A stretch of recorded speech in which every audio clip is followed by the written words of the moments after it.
Tales of love.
On behalf of the Holy See of Ishgard, allow me to express my deepest thanks. Never before have we been required to contend with a primal. Indeed, there were fears in some quarters that our knights might not be equal to the task. From what we have now learned of these beings, I can say with certainty that we would have lost a great many men had the Scions not intervened. Then the argument for preemptive action should be self-evident. Perchance now you will reconsider my proposal that Ishgard move against Nautalon. Ere we first met, a similar proposal was tabled, but the Holy See decreed that we were to observe, and that military action should be taken only in self-defense. All things considered, it was not an unreasonable decision. Since the calamity, 2 vigils have fallen to the Horde, while Garuda has never shown any inclination to storm the gates of judgment. Which is why this unprecedented crisis and its resolution may prompt a change in policy. You who have faced these primals know well the threat they pose. Ishgard did not. Not until now. And there is naught like a brush with death to change a man's outlook. At the very least, this should silence any lingering objections to our arrangement with Revenant's Toll. The Holy See may even feel moved to grant us its formal endorsement. So far as it is possible, the Scions shall be compensated for their service. We should be grateful for any aid you can provide. As a gesture of good faith, I shall withdraw my previous request. Your people are doubtless needed elsewhere. That will not be necessary. We too have a vested interest in watching Dravania's movements. I see. Once more, I must thank you. Sir Emmerich, if I may, do you truly believe that Midgardsormr could return?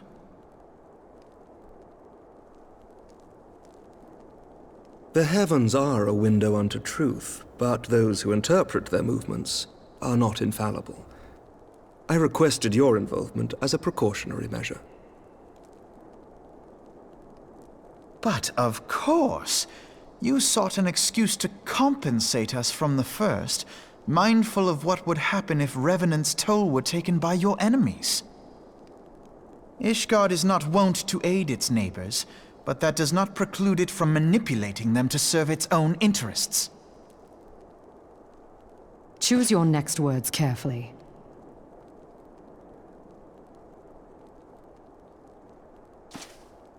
Do you know what sort of man becomes Lord Commander of the Temple Knights?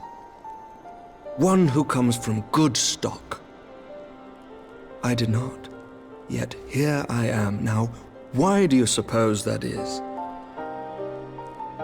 Because I swiftly learned to tell the difference between words, deeds, and beliefs. You are correct, Master Leveilleur. Ishgard desires to see Revenant's Toll flourish, as it would present a troublesome obstacle to our enemies from the south. We are so glad to be of use to you. As we are to you. Ours is a mutually beneficial arrangement, lest we forget, one born of necessity. The dragons grow more restless by the day, and the heretics harry us nigh without cease. We have contended with such troubles for centuries, but there are limits to even our endurance. Yet as a pauper is loath to part with his meager possessions, the leaders of Ishgard are not wont to render up their trust to outsiders. But with perseverance on our part, they may yet be made to see the light. Nevertheless, one must take care when walking the road less traveled. Wise words, Sir Emmerich. I shall make a point to remember them. I must apologize for my earlier outburst. I hope it will not sour our good relations. Not at all. You but spoke from the heart. I trust you understand that at times my duties may prevent me from meeting with you. On such occasions, my second-in-command will speak for me.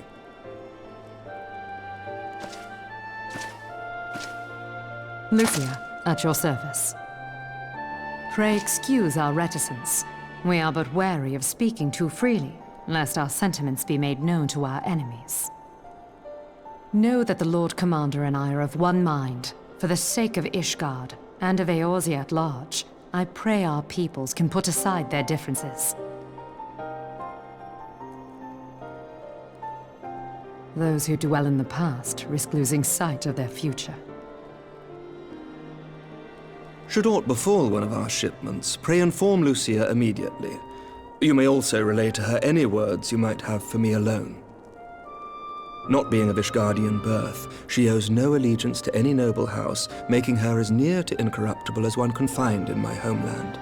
Suffice it to say, I trust her completely, and so may you. Which reminds me, Lord Orchefort, if you would be so kind. Certainly.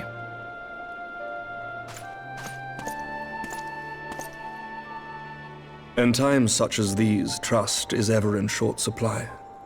Mayhap this will go some way to rectify the problem. The results of our investigation into the heretics' recent attacks, as well as our interrogation of the merchant you detained. Sir Emmerich, I cannot thank you enough. Think nothing of it.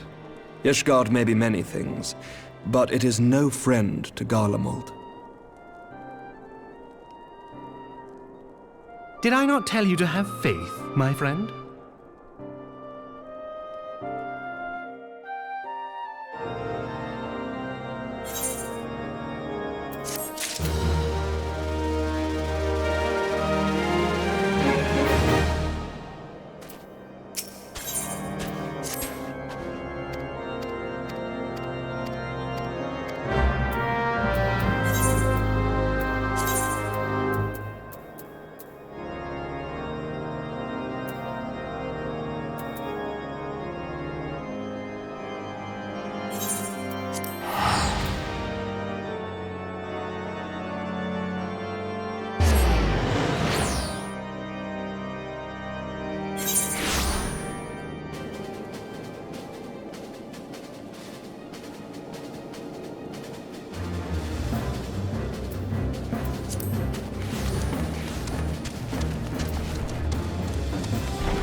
Words cannot well express how glad I am to see you return to us hale and whole. Needless to say, I am most eager to hear your account of that which occurred in Kurthis, assuming you're ready to speak of it. Excellent. I shall summon the others at once.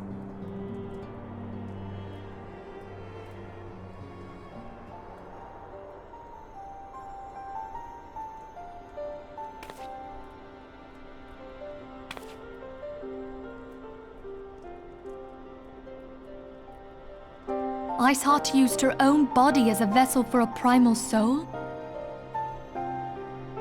Master Louisoir's writings make no mention of such a possibility. Can we be certain this entity was a primal? As certain as we can be that good King Mogulmog XII was a primal, I should think.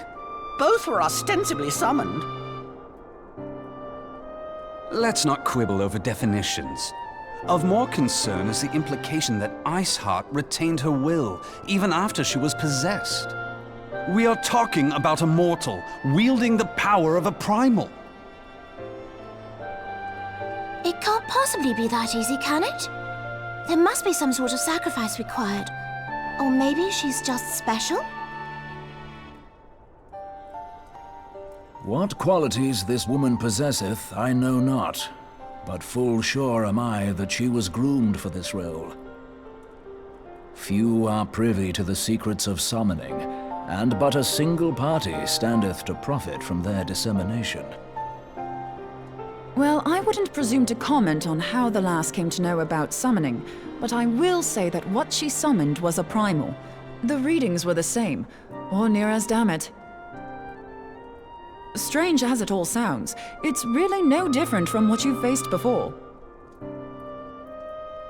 Then mayhap it is time that we re-examined our previous encounters. Pack your things, Ida. We're going back to Gridania. Yes, sir.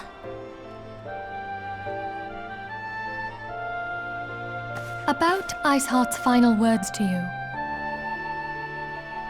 Hear, feel, think. Hydaelyn speaks to her as well.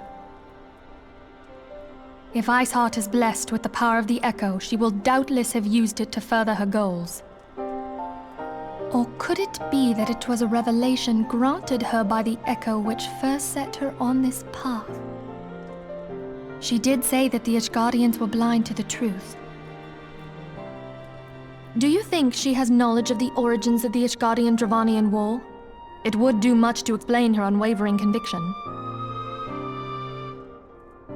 Did not the Lady Iceheart implore thee to seek the Keeper of the Lake? And did she not imply that in so doing thou wouldst come to see with eyes unclouded? Midgard-Zoma was a king amongst kings who reigned for centuries on end. But he is dead and his wisdom lost to the ages.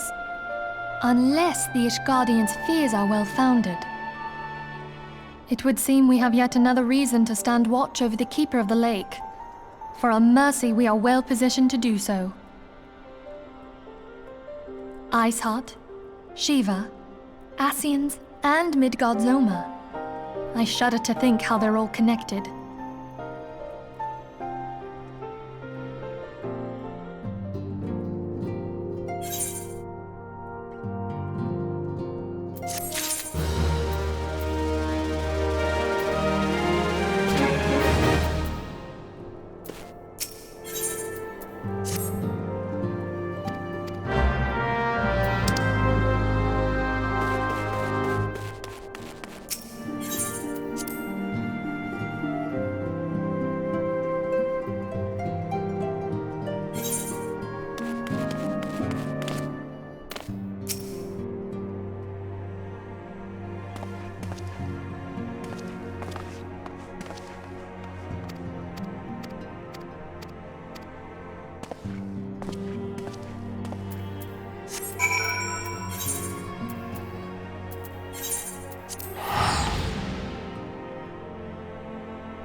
I've heard. Truly bothersome business. No, I do not foresee a problem on that front. The main concern is Roban. There is no telling what the brute might do. Have the blades watch him in the flames day and night. You may leave the Sultana to me. I shall personally attend her grace.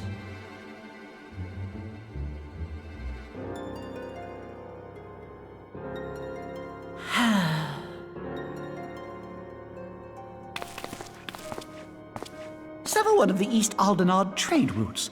That ought to keep Lolorito occupied for a while.